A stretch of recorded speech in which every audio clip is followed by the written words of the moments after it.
magandang hapon, dobre odpoledne, maayong hapon. I don't know. Those are the things that I could remember for now.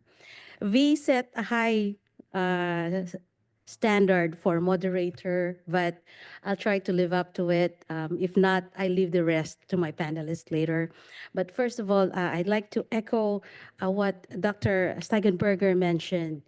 Everyone, to all, you are the future for the youth. You are the future, the ones who will shape the world, pave way to more equitable society. Dream big.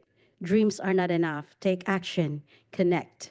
Stories connect us, and this is where we're going to probably continue with our discussion this afternoon. If you have questions, probably for Dr. Steigenberger, we will leave this during the open forum together with the other panelists. So,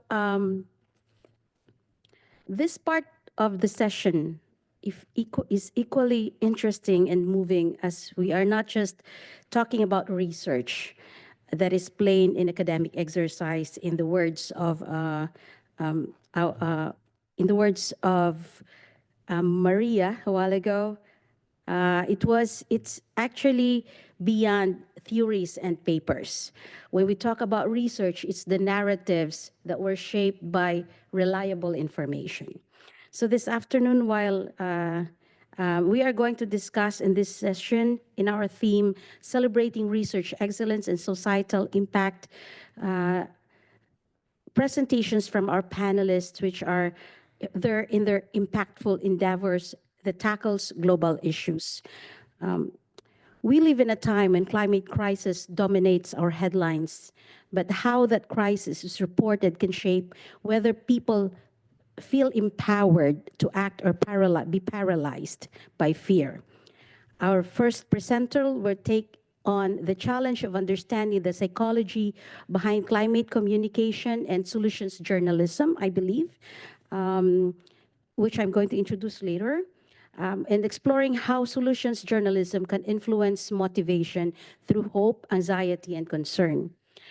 Moreover, an interesting part is the second talk as well, is equally interesting, which explores how their work not only documents trauma, but also forges change and creates space for healing advocacy.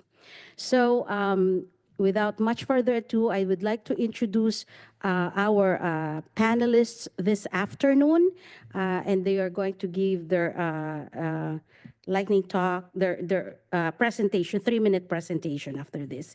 So our first panelist speaker is Veronica Ebner.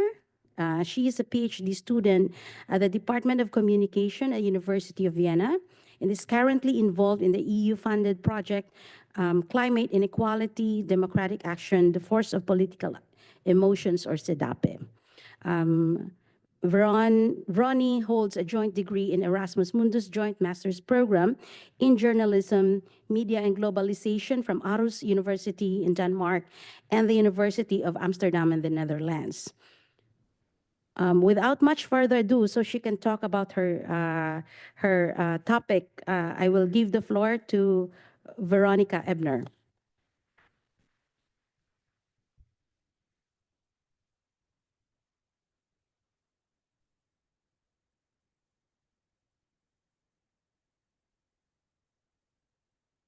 Thank you, Risa. Hello and welcome to my 3-minute thesis presentation. Let's dive right in. Have you ever skipped over a news headline because it seemed too depressing, so you just kept scrolling? Climate change communication for the past decades has been dominated by messages of fear, threat, and disaster. And while it's essential that we recognize climate change as a global crisis, it can be overwhelming and exhausting to be bombarded with these doomsday narratives over and over again. When we ask people why they avoid news, some of the most common answers are that it impacts their mood in a negative way and they feel like they cannot do anything about it. So this feeling is dangerous for climate action because if we don't believe that our actions matter, why should we take any? So in my thesis, I wanted to explore how can we do it differently? How can we communicate climate change differently and what would that look like? There are some approaches in journalism that try to balance out this negativity bias of the news. Depending on whether you're from the US or Europe, you might have heard of solutions journalism or constructive journalism. These approaches have some differences, but their main goal is the same. Not only report on problems, but also solutions, give diverse perspectives, foster hope, and empower audiences.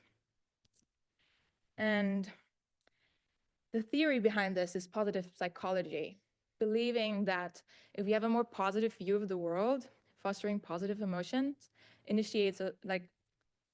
facilitates us better in initiating social change. What you can see here on the slide is like a simplified version of my study design. So I wanted to test whether solutions journalism about a climate topic can increase feelings of hope and decrease climate anxiety, and whether this leads to more motivation to take action. So I conducted an online survey experiment among German speakers and divided them into two groups that I wanted to compare. So one group got to swipe through an Instagram news post about a problem, lakes drying up around the world due to climate change. The other group got a very similar posting, but this one also mentioned a positive example of a lake in Armenia where climate mitigation and adaptation measures actually led to the water levels rising again, saving the lake. Afterwards, both groups answered the same set of questions about how that posting made them feel, whether they're hopeful or anxious, and how motivated they are to act pro-environmentally friendly.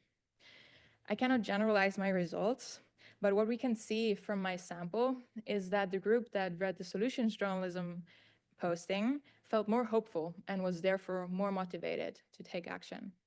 But what we also saw is that climate anxiety levels didn't really differ between the two groups. And maybe more importantly, we also saw that climate anxiety can also be a motivational factor to take action. I want to say that it is a thin line between informing on solutions in a critical way and blindly advocating for them. Solutions journalism should be seen as the former rather than the latter, because what we also don't want is people to think that climate change is solved in any way or that action is not necessary anymore. So solutions journalism should be seen not as good news only, but as an addition to high quality journalism. Reporting on the important problems, but also showing ways forward so we don't feel stuck and give up. Thank you very much.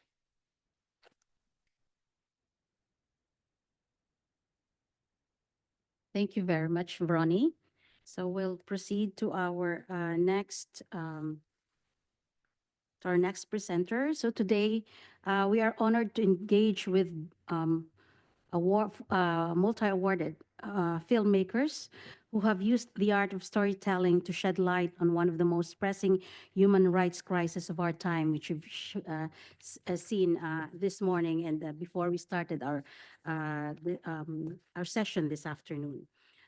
I'm just looking for where to. So let me introduce first Halimi Akturk. Halimi is a Kurdish documentary filmmaker, journalist, and independent producer dedicated to telling impactful stories that amplify diverse voices, immigration, and underrepresented communities. Her work has been supported by the Canada Council of the Arts and Toronto Arts Council. Among the other achievements she has is that I just wanted to sum it up, saying that she's passionate about cross-cultural dialogue and human rights, and Halimi continues to use journalism and filmmaking as tools for advocacy and social change. Also, equally, we're going to present together with her, am I correct, is Ron David Butler. Ron is a graduate of Sheridan College Advanced Television and Film Program, where he received a PS Production Services Kickstart Award for graduating with the program's highest GPA. Wow. Following this, Ron graduated from the Creative Documentary and Photojournalism Masterclass program coordinated by Magnum Photos and Spios International School of Photography in Paris. So with Halimi, Ron is the co-founder of the production company Su Di Giuliano Films. Their film Isda recently received the Best Documentary Award at the Hamburg Kurdish Film Festival. So without much further ado, I'm giving the floor to these two wonderful filmmakers.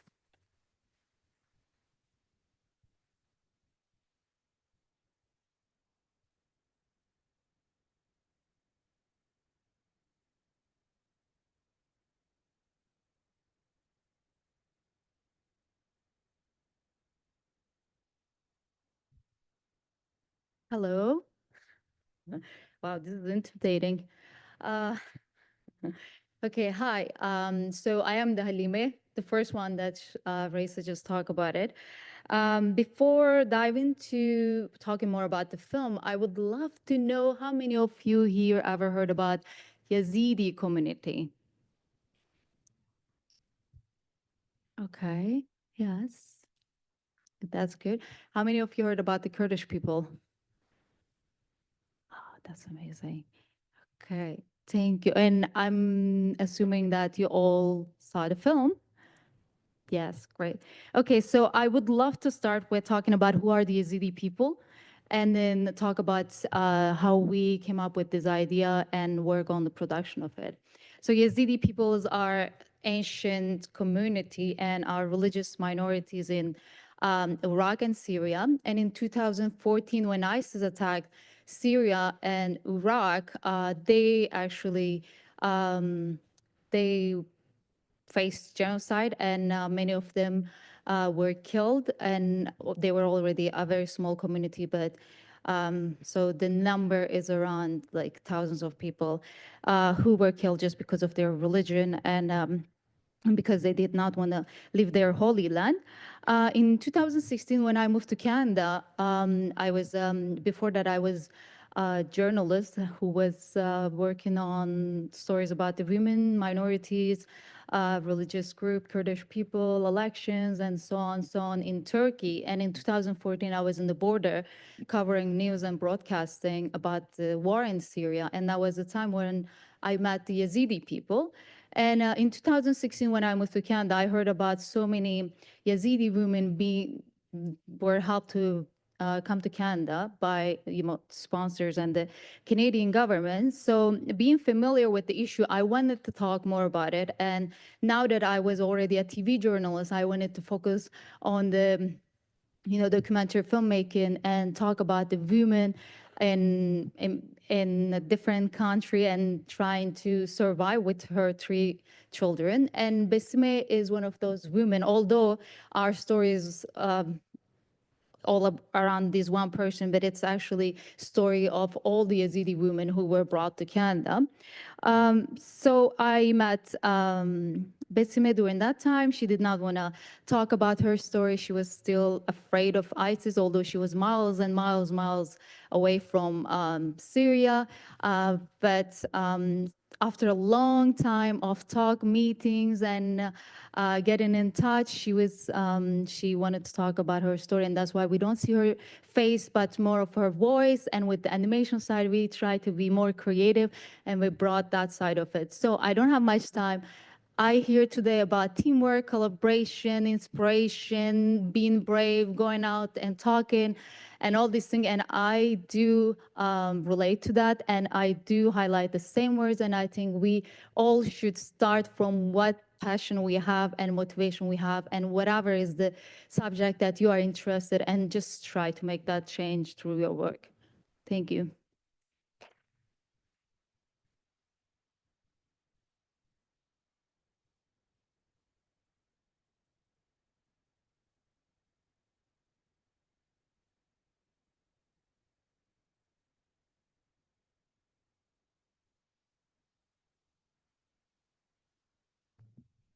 We share a notebook. Sorry. Yeah, this is intimidating, actually. Hello. I'm not going to look up. Thank you so much for having Halime and I and taking in our film. We hope that it touched you all in some way, even if you might not have a connection to the story. It's an important one for us, and hopefully it's an important one for the world too. So Halime talked about who the Yazidis were and her backstory and her work as a journalist. So I'm also a documentary filmmaker and photographer. And I'm going to talk about using the language of cinema to tell a story like this a little bit. So on ESDA with Halime, I was the producer and also the cinematographer of the project. And Halime met Besime in 2019, and we didn't turn a camera on her until 2022. So it was a long process to get to know people and hear stories. We actually recorded hours of interviews with Besime. and conversations with her, and then had the challenge of translating that into a short film and communicating it visually. So we knew that any choices we made should not overpower Bessame's words and story, and it was a kind of unique balance that we had to strike between determining the aesthetic of the film. And so we knew that Bessame was living in this basement apartment surrounded by photos of her lost relatives and loved ones. And so through cinematography of the film, we tried to attempt to show this kind of claustrophobia that she was still experiencing, because even though she has the element of safety with her and her children in Canada, she's still faced with this trauma. And they're surrounded constantly by the reminders of this in their basement apartment. And she says in the film that she spent a year in captivity underground. And so there's this constant feeling of trauma that she's still facing. The second choice that we made was to use animation to visualize her backstory. And we initially thought that we would use news footage in conjunction with the footage that we shot, but it just felt too impersonal and like a different film. And so eventually we spoke with a very good friend who's a brilliant animator. His name is Alex Sheriff, who did all of the animation for the film. And we were on the same page immediately when talking about the project. And we sort of stylized the shots and put everything together. And then he would go and create these beautiful animations that brought her experience to life. And I think it crafted a more personal experience for the audience, hopefully, to connect to her story. And so just to bring it back to cinema, I mean, cinema is a wide medium, and even in documentary, there are so many creative choices that you can make to tell a story like this and to make it personal for viewers. But they should all be led by the story. And again, to us, the most important thing was to allow Bessame's voice to stay, to be heard, and to be the most important thing. So hopefully that shone through too. So thank you very much.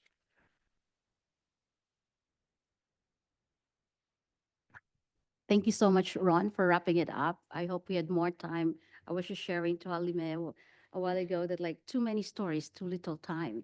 But like, I think this is where the open forum comes in, that we are going to discuss further and interact with our panelists this afternoon about their works. So what I see here is that not exactly a total contrast of narratives, but different ways of delivering stories. But what the most common thing here is that they are reliable information, which is born out of passion of this group of young people around me.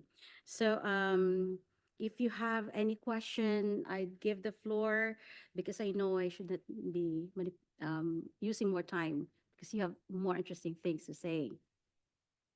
Nothing yet? Okay, so probably I'll start with a very simple question that I posed. I know all your works are interesting to me from different perspectives. It has the power to inform, to inspire, to evoke emotions that will take us into action and ignite change. This is a very broad, I'm coming back to a very broad question of what is your motivation to focus on this particular topics? Yeah, maybe I can start. So actually for me, what we heard earlier today as well, I was inspired by a teacher to care about sustainability and climate change. And yeah, that went along to my bachelor thesis, where I also dealt with climate change communication. But then somehow during the pandemic, I lost like touch with the topic because other things seemed more important all of a sudden. But only afterwards, during my master's, I did another elective on climate change and conflict. And I realized, whoa, yeah, for the past 2, 3 years, this passion of mine went into the background. And if people like me that really care about the environment just stop caring to a certain extent, this is really dangerous, because climate change is not going, like, it's not going away, and we need to stay on track with it and not stop caring about it. So I wanted to research like more how we can keep audiences engaged and make them care and make them act for the climate.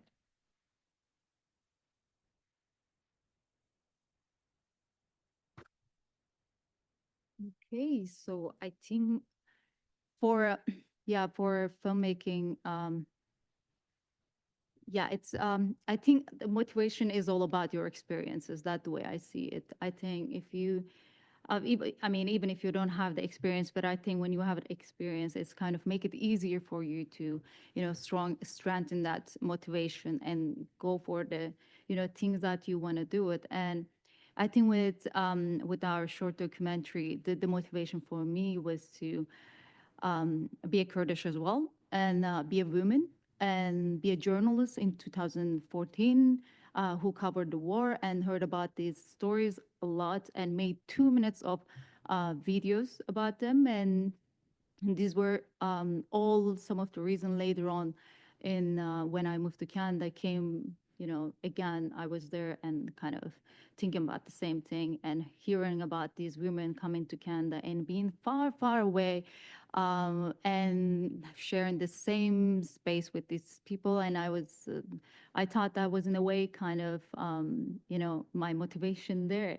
with my experience that I had to tell these stories. The challenging thing for me was in that moment was I was not a filmmaker. I was more of a reporter who was reporting for a TV channel back in Turkey. And but I had to kind of find a way to make it accessible to bring this idea that telling their story in a much longer time, which was the documentary filmmaking. And I try to use, I try to use that passion to try to find a way. And as I said, when you have a bit of motivation and a bit of passion, there is like so much that you can do with that. And I think that's the most important thing. And as I said, I was feeling so much connected to her story. And I think that was my motivation.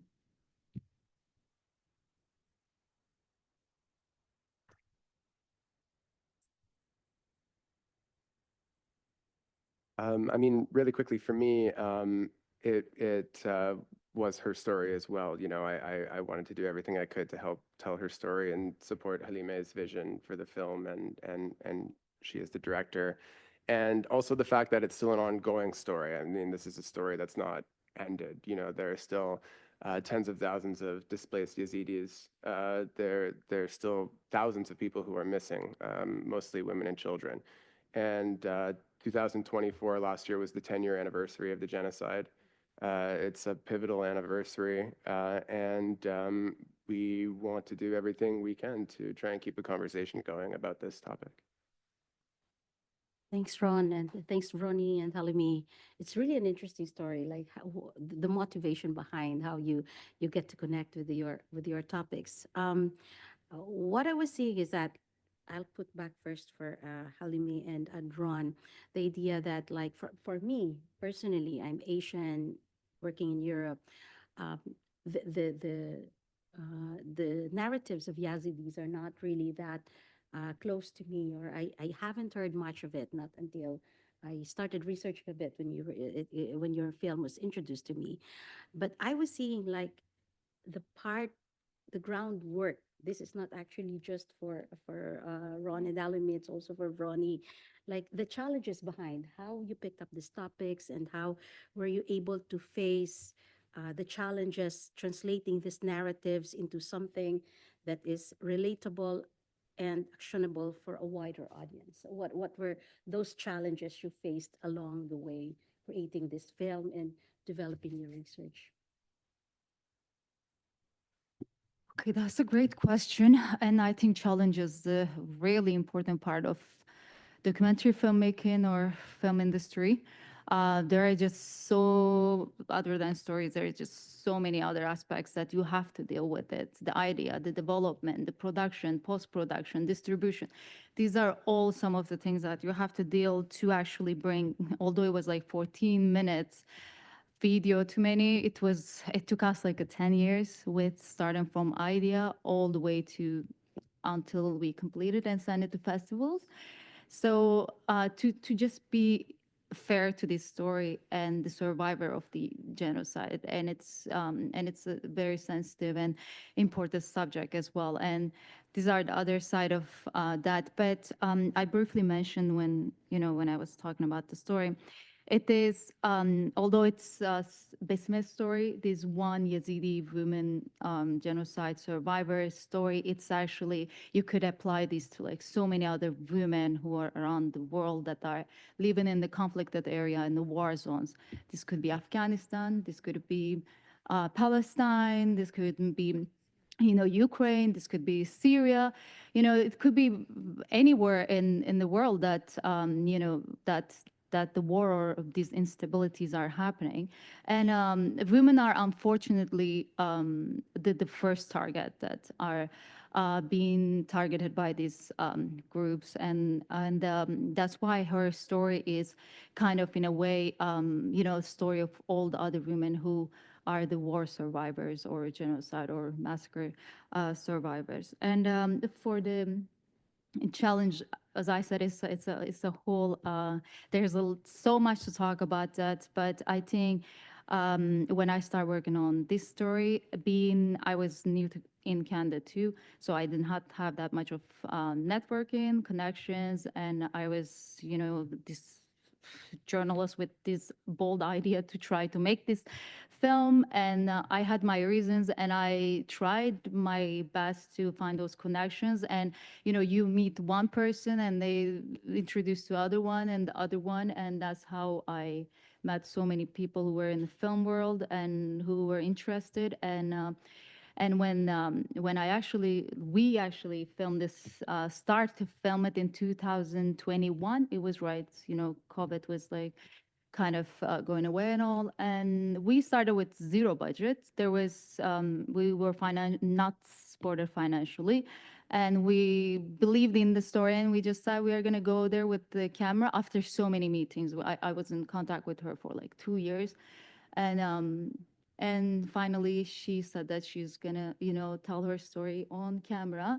And that's how we went there with no budget. But then later, Toronto Art Council and a few other art organization in Toronto want to, support us and the document. And that's how we kind of finalize it. And that was the most, challenging part for me.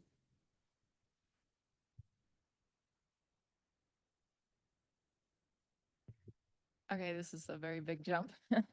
But maybe for me or for many social scientists, really, I think it can be challenging to communicate uncertainty in science. And also, like here, at first I was very intimidated by the whole, oh, what's the impact of your research and this whole like influencing social change, when really I think, I don't know, every study is like a teeny tiny puzzle piece that contributes to cumulative knowledge, really.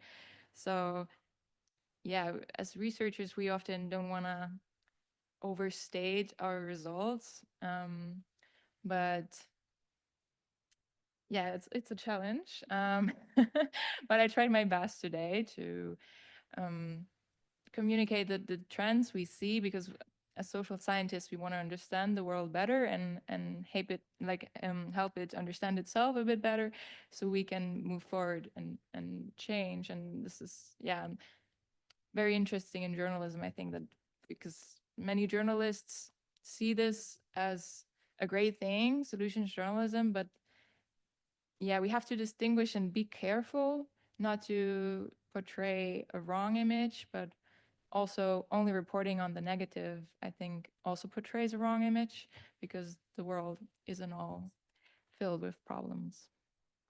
Yeah, I totally agree with that, Ron. Like, the, even the mere fact of translating our research outputs into something understandable by the public is already one of the most painful challenges. Or same thing with filmmaking. When you conceptualize your film, like 2 years just convincing someone. But I know, like, behind the trauma and like digging in all these things. So it was really, it's an amazing work that you've done. I'd like to give the floor to the audiences if they have questions. Yes, And the lady at the back, yes. Hi, my name is Irene, Creative Society Project, and I have a question to Veronica. How do you think how we can use the power of social media, and do you personally use it in order to raise awareness about climate crisis and environmental issues, and of course to motivate people to take an action? Yeah, thank you. That's a very interesting question. And actually, in the research project that I'm involved with now, we're actually like dealing specifically with social media, and we want to analyze and look into how European communities, because it's a EU-funded project, communicate about climate change and discuss it online. And as we heard today earlier as well, there's not only negative things on the internet, so you kind of want to see how different videos and like just all the content that is on social media, how that impacts people also emotionally, and what that means for climate change communication. Because with the EU and the Green Deal, there's like for in the next few years, also the sustainability development goals, there's a lot of transition that we have to do, but people also have to cope with it in some way. We have, like, if there's change, people have to adapt to it too. And if we need to get the people on board, kind of. So it is very important how normal citizens discuss these matters and policies on social media. But there are other challenges for us as researchers, for example, because we're dependent on these platforms. And with Elon Musk, for example, and on like X, Twitter, they're right now there's not really access to this data, so it's hard for us to research it because we don't have the access to it. And the EU is working on like a digital service act that kind of forces these companies to give data to researchers, so we can investigate that and look into the power of social media as well, or what's going on there. I hope that answers your question. Thank you so much, Ron. Is there any other question from the group? Oh, a lot. How do I say this? Let's go from the left side. Someone raising their hands. Yes, yeah, Lubika. Lubika. I would like to ask Mrs. Halim and Mr. Ron about the situation, current situation in Syria, because I was following the Syrian war and all this disaster, what was going on with Yazid people, and also how Kurdish people were really many times saving them and helping them. So what is the situation now? Because we could see, we know that there was political like change recently. Are those minorities or those people safe now in Syria? Do you know? Yeah, that's a great question, and it's a very a question that's kind of has to be clarified on. Yeah, there is. So, I mean, I don't know how much of these the other audience are following, but after the Assad's withdrawal from the government, right now there is a new government is establishing in there, and the leader of the group that took over the country is going to be the leader up until they actually stabilize the situation and then actually go for a election. And at the moment, the northern Syria, which is called Rojava, is under the Kurdish forces control, which we actually do very briefly mention in our film too, YPG. They are the Kurdish armed forces in the northern Syria, and they are currently meeting with the government to try to come with a solution that either they are going to unite their forces and be in collaboration with the security of the country and respect the borders, or I don't really know. As I said, this is like kind of the very last meetings that they had, and it's good though. It's good to know that they are kind of like, having this conversation and meetings, and trying to figure out what to do for the future of the country. And other than that, there are minorities, and I do kind of see some news in different media outlets about the casualties that are happening, and there is no clear information about which group is actually attacking the minorities in there. But from both sides, there are statements that they are trying to, build their safety and try to protect them. I hope that's the answer to your question.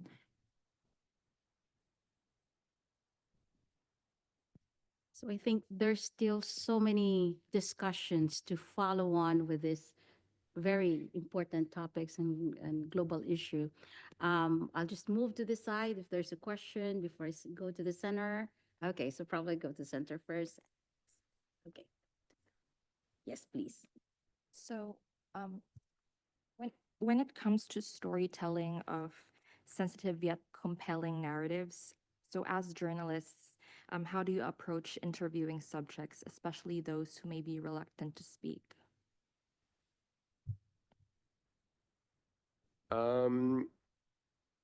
It takes time. Like I said, it was years that Helime knew Besame before we ever turned a camera on her. And so it initially started that maybe she would be somebody who could introduce us to people. And eventually it turned out that she herself wanted to be somebody who gave testimony to her experience. And, you have to create a space where people are comfortable with you in order to reveal their stories, and especially stories of trauma. You want to take great care not to re-traumatize people as you're telling their stories. And that's a very delicate thing that you have to maneuver both in the interview process and the construction of the film. And so it's an ongoing process, but I think the best thing you can do is establish trust and a relationship with somebody, have all of your motivations up front, and bring them to a space where they feel comfortable with you. And they know who you are, and they know what you're doing, and I think those are the most important things. And then if you're making a film, obviously you have to communicate that story in an aesthetic and visual way. And sometimes the straight interview news footage thing isn't always the best way to do it. And we decided with our film that animation was a good way to handle some of these extreme subjects, because when you go particular routes, it can feel impersonal, and we didn't want it to feel impersonal. We're hoping that with the footage that we shot and mixed with the animation, the two of them combined help to kind of create a visualization of her story that could connect with audiences in a way that felt personal, even if you don't have any connection to the story itself. Thanks, Ron. Indeed, like research in any other endeavor, it's always like looking into ethical responsibility and how you're going to gather data that doesn't affect the subject or it delivers the right message, right? Yes, I will give the floor to the gentleman over here. Hello, good afternoon. I'm Achilles. I'm a PhD in clinical psychology at Hungary. I'm from the Philippines. Yes, actually, my first question was just answered by the previous question, and I would like to have a further question. Further. I mean, like I've mentioned a lot of times that it was quite challenging, not just on the technical side of making the film, but even actually on engaging with the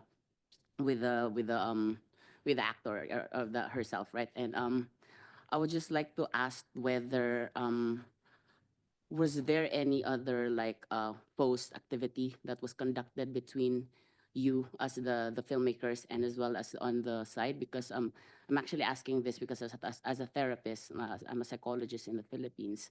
I would like to see, because this is my first time to sit down with filmmakers and making these kinds, and I understand how it can be very challenging to actually ask for people to relive the trauma even as you mentioned, it's been like 10 years, but then still until now, they still have the trauma because, basically that's how the trauma works. But um, I'm asking this question because I would like to see on, at least in our profession of psychology, where we can actually contribute to, to filmmakers when filmmakers are making these kinds of films where they ask documentaries about reliving people and their traumas. And I think, first of all, the film was really very powerful. And I would really love to see more films of that, and I would support. And so I was just thinking on like what was the post activity that you conducted, because it can be very dangerous if we ask people to relive their trauma. And I'm just seeing where we could contribute in the psychology profession uh, to help you at least lessen the burden for filmmakers, because at least that's the best way we can contribute as a psychologist and as professionals in the psychology.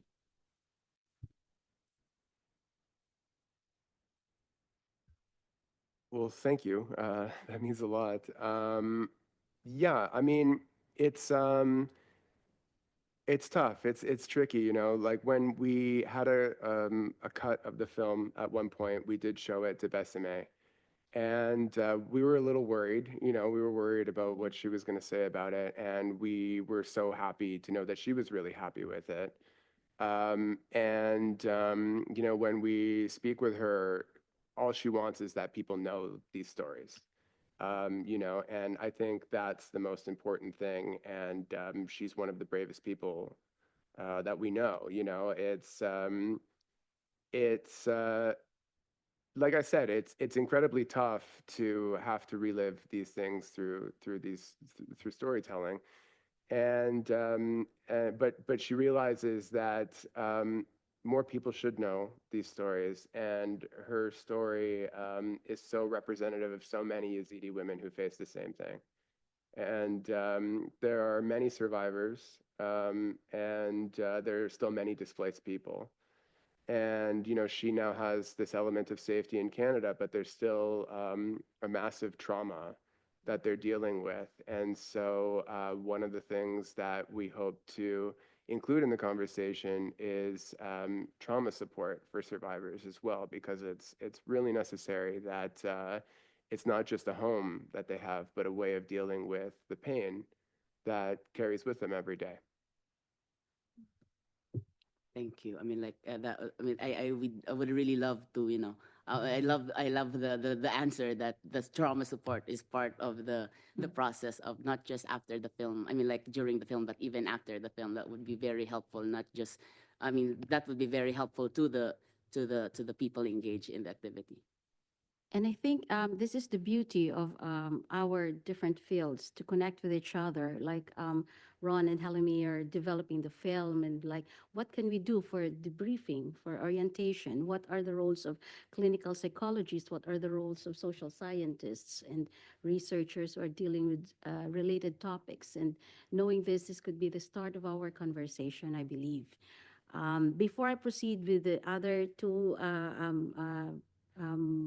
audiences who are really eager to bring another question, I'd like to kind of zero in. I hope not to break the enthusiasm, but I'm just interested because we now talked about trauma, and when I talk about trauma, I would like to look into the brighter side of it. Not that I have Pollyanna effect, but it's always a balance of things. So I was thinking of like, what are the stories of hope? Where are we heading to? And like, what can we do to heal? It may not be totally healing, it may just be hearing them, but there might be stories of hope that could help us understand in the other context and help us continue with our work.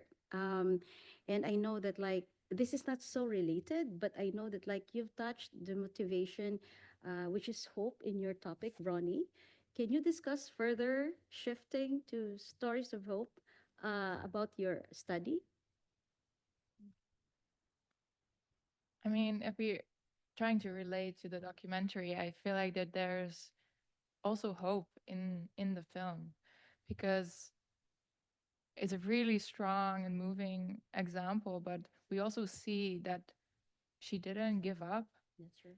and that now she's in a safe space, even though she's still struggling and it's a long road ahead.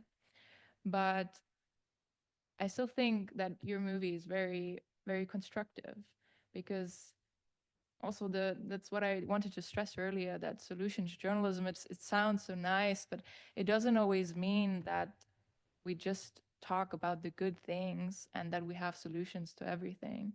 Because for, like, as journalists, it's still important to just talk about the important issues, and sometimes there are no direct solutions. Like, we don't, I mean, there's psychiatrists, yeah, like therapy that might help her, but it's not a direct solution, and this is also not exactly what you need to talk about in your movie.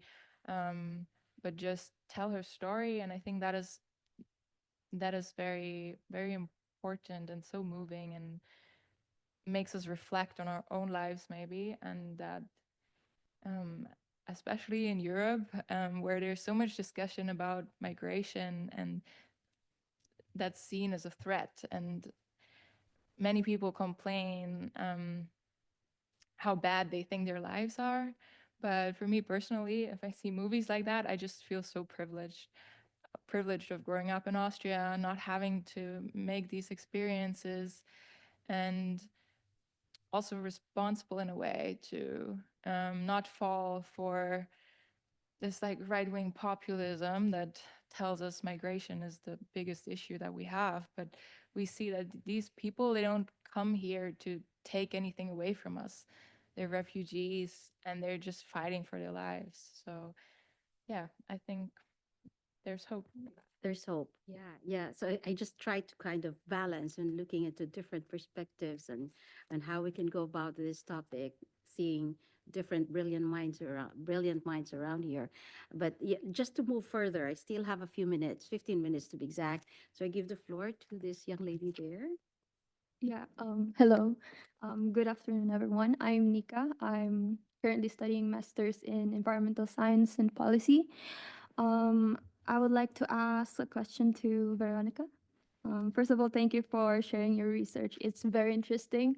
I'm also a climate communicator myself. I usually cover in UN climate change conferences as part of a media delegation. And with that, I often struggle in translating complex topics in all these negotiations to into engaging media content without losing its technicalities. So, and these events are often dominated by negative narratives, which is also too technical for young people to grasp. So, based on your findings, what are the strategies that you could recommend in improving climate science communications in this field, I guess? And also, how do you balance in reporting between negative and positive narratives? Thank you. Thank you so much for the question. That's a really great question, and really cool that you're doing this. So as part of because I wrote the master thesis that is like a research project, but as part of my master's, I also had to do a journalistic piece, and I tried to come up with a campaign where I talked to different journalists and journalism educators that try to promote these approaches, constructive journalism and solutions journalism. And I think what's already great is that you have that you reflect on it, and that you are aware that only showing the negative or the too complex science behind it is maybe not the way to go forward. And I feel with you that it can be really challenging. But in journalism, we always, or like communication, we always look for an angle and a lens, right?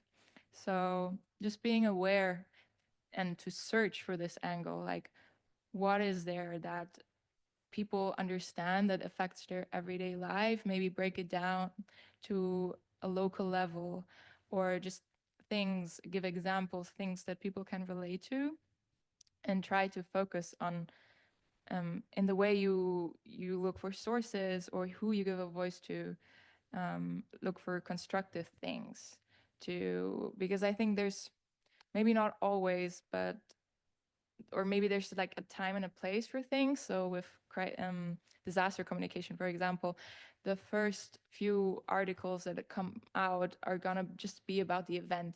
They might not necessarily have to connect to climate change or what we can do about it, but after this initial phase, there's room for longer stories going in deeper and just really trying to have this more positive forward-looking frame in your communication and to find an angle. And yeah, it's a bit hard to give like concrete examples depending on, as I could imagine, especially with policy issues and politicians talking about tiny details, and often maybe it's about the money, that it can get like very difficult to find that. But I think it's already a good start that you're aware and you want to try. And I think often also talking to people that are very unrelated to the topic, like thinking about this, there's a thing of like, what would you scream into the kitchen to your wife kind of thing of like, what is the essential part of the story that everyone understands that you would, if you read an article and you want to tell your best friend about it, what is the hook you would take away from it, and to find that angle and make that angle in a way constructive and forward looking, then I think that's a good strategy. Thank you. Yeah, thank you so much. Hello, I'm not supposed to answer, but no, like thank you very much for asking your question. I just remembered something because now I am working on um, a collection of resources about solutions journalism and reporting on climate issues, and I have interviewed, I think, around 15 solutions journalists around Europe. Uh, in a couple, I did the interviews 2 or 3 weeks ago, so I hope to finish the resources in the next couple of weeks. And once I'm finished, then I'll share it with you and share it with you, Brony, as well. Thank you. And Share sorry it for to everyone. interrupting. Share it to Yes, probably. I can share it with everyone. Yes. Actually, maybe I can add that there's so many resources out there that give like very concrete tips from journalists. I know that in Austria and Germany, there's a network on climate change journalism that tries to promote it, and also the European journalism. What are they? Like a union, I think. They also have a guide on climate reporting and solutions journalism. So there's a lot of resources out there that you Yeah. can look into. Thank you so much. Because I'm also not coming from a journalism background. I don't know why I'm in the media team, but it was very helpful. And I also like because usually what we do to make it more relatable on our contents, we would just go around the event and see someone who's very interesting, like, and highlight their stories. Not really on the negotiation side, but more on the stories of people that are coming there from the global south. So yeah, thank you. In my experience as an information curator, I think the best answer I would have is like when fixed strategies doesn't work. This is where our best sharing of best practices comes in. And so we get into discussions of like how we work with you, how we work with others. So yeah, thank you so much for your answers. Still have a question? Okay. So I'll probably go to the gentleman over there, and yeah, okay, please. Hi, my name is Adrian. I am 19 years old and I'm from Slovakia. I'm a graduate student, undergraduate student. And my question would be more to Ron maybe and to colleagues. So in this area, since you are interested in the region, I would like to ask if there is any possible outcome of this situation that's currently happening, also regarding the Kurds, that it would end up with symbiosis of the of Kurds and other nationalities living there, because as we know, since last few centuries, there have been many different disputes over the territory and with Kurds, and they are still suppressed. So the question is if you could imagine possible outcome where they would live in symbiosis. I think Halime would be more qualified to talk about that than me.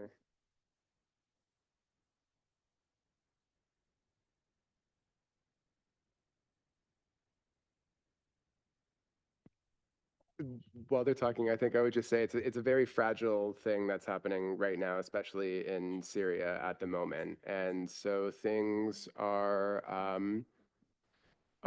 moving at their own time, and it's sort of hard to judge right now what things will look like. And they're talking, over multi-month periods. And Kurds obviously are a suppressed group in the region, and they face challenges from all sides. And if that's an okay setup, do you want to talk a little bit more? Maybe I'll just very quickly, I'll just try to answer your question and then I guess some questions. So I mean, it's a long process, like Ron said. It's really very fresh right now that what is happening in the region. And so far I know, and all the news that I kind of followed shows that, all the Syrian population in Turkey is trying to slowly go back, but it's going to be really hard because it's been 10 years and they are already integrated and, like kind of got used to whatever place they are. And especially I'm talking about the one in Turkey too. And so it's going to take a bit of time to actually fully go back or not, because, you can't force anybody to go back to where they are coming from. For the Yazidi community, so far I know, there are not that many in Central Europe, maybe more like V4 countries because of the immigration policy here. And as far as I know, there are 200,000 Yazidis in Germany, and I don't think they are that open to go back because, as I said, it's really fresh and there is still instability that is happening in there. And again, they have more reasons to stay in where they are because of the safety issues. And I don't think that, and like based on our meetings, like with Bessie, maybe because we kind of did ask her if she want to go back once, there is a stability. And she said that she is really afraid and that now that her children are used to Canada, she might think, but it's going to be really hard again to go back. So, it's your question is a great question, but it's really too early to answer that. Thank you a lot. Thank you. My name is Marlies Ladstätter and I'm from Youth and Students for Peace. And my question is actually also to your films. You mentioned trauma and also healing. So my question is actually, what ways do you see, like, which are important steps for peace building in like the things that you saw and the things you experienced? And what are the most important things in your way? Thank you.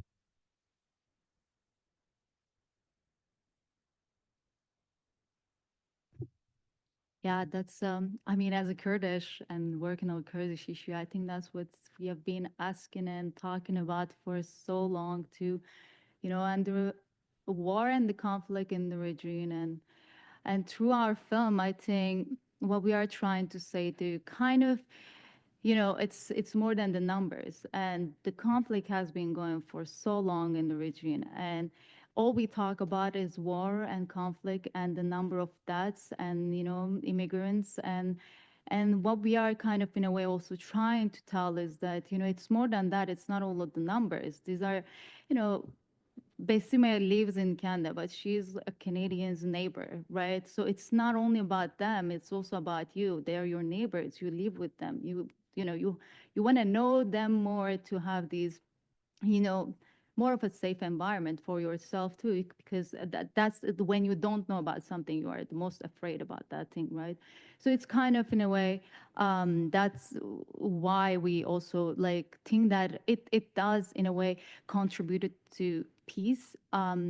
but also it's in a way documenting the conclusions of the war, right? Like what the war does to us when we do not actually talk about the, the peace and the safe environment for everybody, and especially the civilians. And in a way, we are kind of documenting these stories to later on, if there is any justice that is going to be brought to these people, that there is an evidence in there to talk about this, to listen from them what happened to them, what they are telling you, instead of actually just going to media and talking about the numbers. And so I think it is important, and it's just very briefly to mention, UN also called this a genocide, so far I know, and they did actually ask for more of evidence and documents to prove, to talk about this and talk about the justice. So I think it is important, in a very like nutshell, it's an important contribution for us to just edit there, to tell these stories and bring people to their space where they live now, what kind of life they have. Did they really actually healed fully, or are they still living in trauma? And so far what we see is there's still trauma, and I don't think we can talk more about peace when you still have these traumas and you still don't have this healing process for these survivors. Yeah. Thanks, Halimi. I wouldn't make a comment because there's a lot of questions there from the lady over there, please. Thank you. So I have a question. My name is Victoria, and I'm a high school student. I have a question for Veronica. You talked about the fact that anxiety can somehow give us motivation for taking action in some serious topics. But sometimes when you like take the steps, but you still have this overall overload of negative information, it can lead to the person like getting demotivated. So how would you say you could avoid this demotivation when you like sometimes you can feel that your actions don't really make the difference? Thank you. Just to clarify, you mean on a personal level, or like for how an individual can deal with that? Or Yes. okay. Like individually. So yeah, I think it's something that many young people deal with, or at least in my circle, that it can be very overwhelming, and sometimes you're right, it doesn't seem like, if you, I don't know, separate waste and take a train instead of a plane, that it makes that much of a difference. But I think also by listening to others, to participate in like events like today, to see that you're not the only one that tries to do something. And I think the power of collective action is really, really great. For me, it was the Fridays for Future protest actually that made me realize, okay, this is like a lot of people that feel the same and that want to change something. So whenever I feel down about these things, I try to think about, okay, what can I do? And we also see that just like talking to your peers about it is also very, very important. And with social media these days, like we saw that there's so many young people with great, from your school, with great initiatives. And I think social media could be a way where you can talk about these issues and make them more widely known, to also inspire other teenagers in your country or across borders to do similar projects, and to inspire other schools to include this class that you have in their curricula. And I think, yeah, we just have to not forget that we're very powerful if we work together. And yeah, that's my tip for it. But of course, there's gonna be days where you just feel anxious and it's also part of it to learn how to deal with that. Yes. Thank you so much, Ronnie.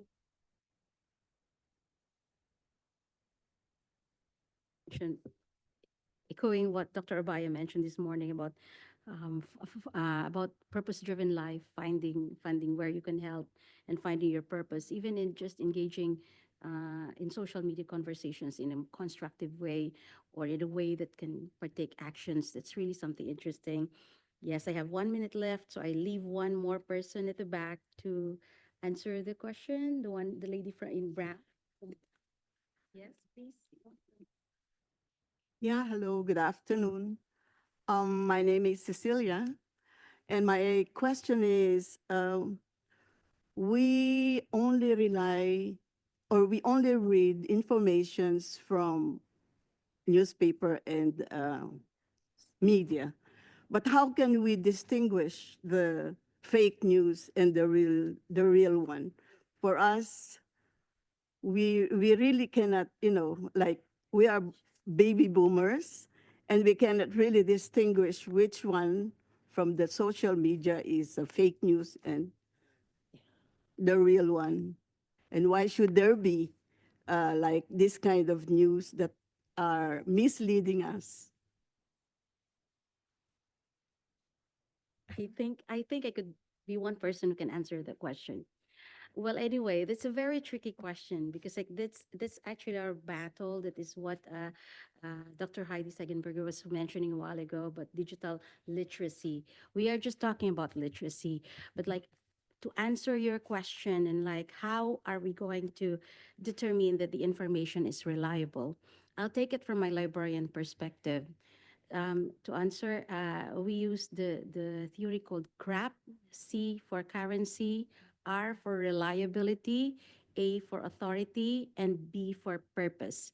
C, how current is the information you got? Like it's really good that a while ago a gentleman over there was asking, so what is the status for you about the Kurdish group and the Yazidi group?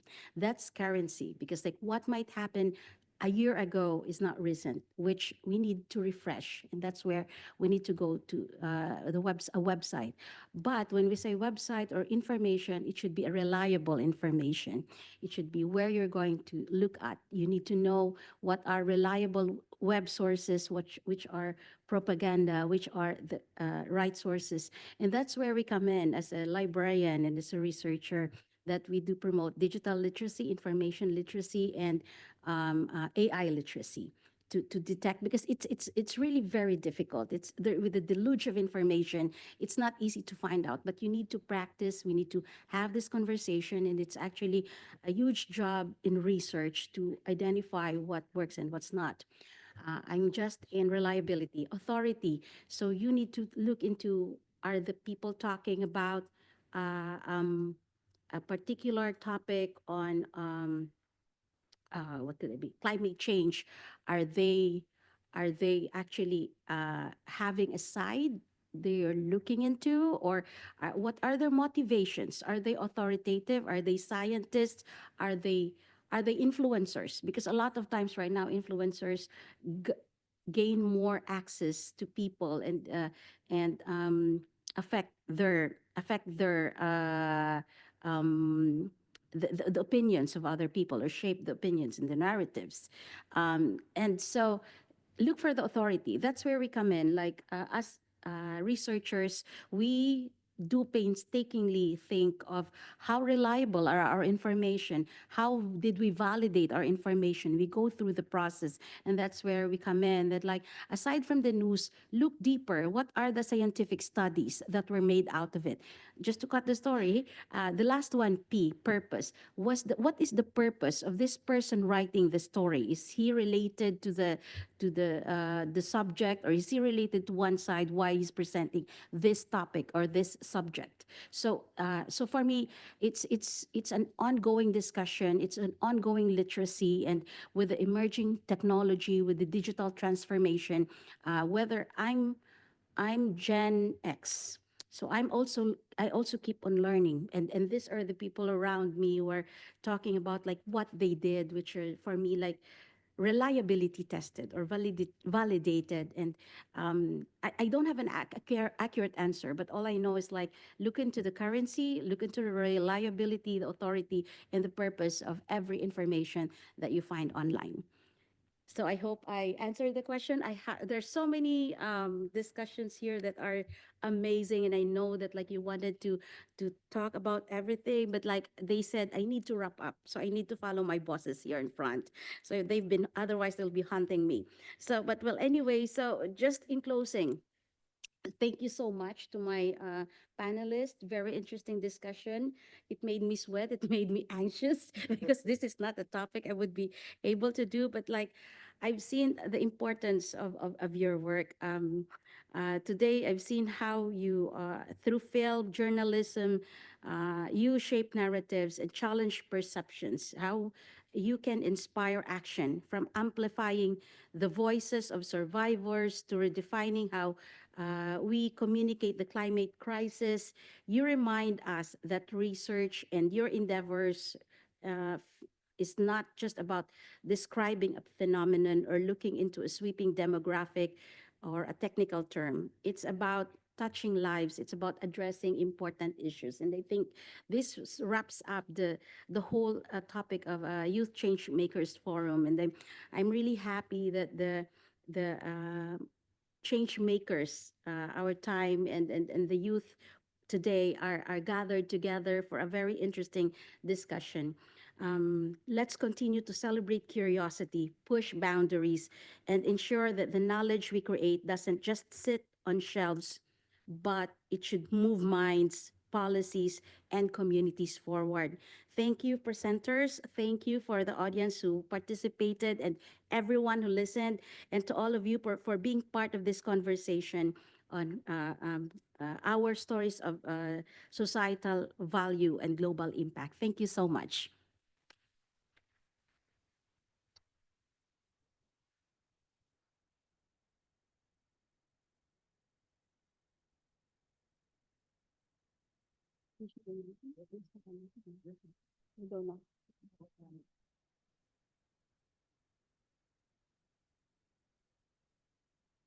Okay, so while they're taking some pictures, uh, I'm not really built for speaking, so but I'll try my best.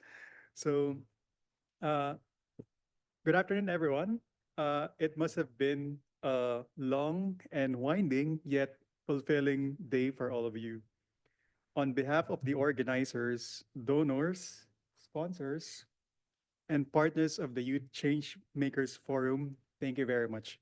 So we show the screen on the screen everyone who has helped us. I don't want to bore you with academic stuff, neither do I want to keep you from taking selfies and groupies here at the UN. But let me share just one recent anecdote that I really wanted to speak about. I shared this with some of my close friends. Earlier in January, I was at a debate in the United Nations in Geneva, and the topic of which was, and I quote, Geneva's strength in the next decade will be enhanced and by fostering technological expertise, coding, and data science skills, rather than prioritizing digital ethics, policy, and regulatory knowledge. The debate sparked great ideas, that's for sure. However, I noticed that most attendees were, understandably, people from the older generation. One Gen Z participant noticed this as well and asked why there were only a few young people joining the forum. At the socials, I asked the similar question to some of the panelists who happened to be one of them was from the UN Refugee Commission and one is from the World Economic Forum. One of them told me that the event was already promoted on social media and there's nothing that they could do if students weren't able to attend. I was surprised because today it seems like we were able to invite a lot of students. And thank you very much for being here. So the answer of that person had many dimensions for sure, but I thought at the time, if privileged people would like to get off from their ivory towers and touch grass and really walk the talk and engage young people, perhaps the talk about the future would be less grim and more hopeful. And this is why I am so grateful to have done and co-organized this forum with also with our partners. This event is not about the organizers, but I mean like the organizers are my very good friends. Anyway, this event is about you, young change makers. It's more than just the networks that you will create after this event, and it's about how people come together to achieve a common goal. I remember Vroni mentioned that the power of collaboration, and even Halima and Ron being, collaborators in telling stories, and they are, the examples, and even a lot of people here are examples of this collaboration and the power of working together. Our goal, the organizers, was to bring you, the young change makers, here at the UN, and I think we already succeeded. So now that you have heard the amazing speeches and presentations, I raise a challenge. How would you use this privilege of being at the UN, or of having world-class education, or of having the means to achieve, or of having the means to achieve your goals? Remember, look around you. The answers might not even come from you. The answers might come from the people around you, or the opportunities that this forum will bring you. Thank you very much, and have a fantastic weekend. Um, and also, I forgot to add this to my speech, but there's a concurrent session happening today. The title is "The Original Vision of the UN and the Pact for the Future." I learned this from Renate. This event will have, I think it's already started at 3 p.m. It's in the same building, seventh floor, conference room number 3. So if you have time after taking some selfies here or networking, so you may visit that event and check it out as well. Thank you very much, and we will have a group picture. Thank you.